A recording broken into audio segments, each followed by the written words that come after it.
તો દ્વારકા જિલ્લામાં પણ મેઘરાજાએ તેમનું હિત વરસાવ્યું છે। દ્વારકાના જામખંભાળિયામાં ધોધમાર વરસાદ વરસ્યો।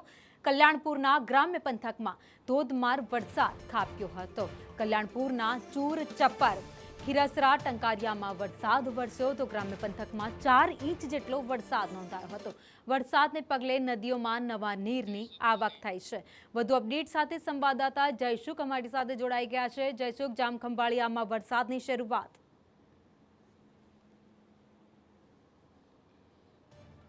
जी जयसुख। माहौल जाम्यो छे। कल्याणपुर तालुकाना खीरसरा, टंकारिया, चप्पर, चूर सहितना ग्राम्य विस्तारोमां पण धोधमार वरसाद खाबकी रह्यो छे। ग्राम्य पंथकमां छेल्ला 2 દિવસથી 4 ઇંચ જેટલો વરસાદ વરસતા નદીઓમાં પણ જે નવા નીર આવ્યા છે અને સિઝનનો પહેલો વરસાદ જે છે વાવણી લાયક વરસાદ વરસતા જગતના તાત પણ છે હાલ ખુશખુશાલ જોવા મળી રહ્યા છે।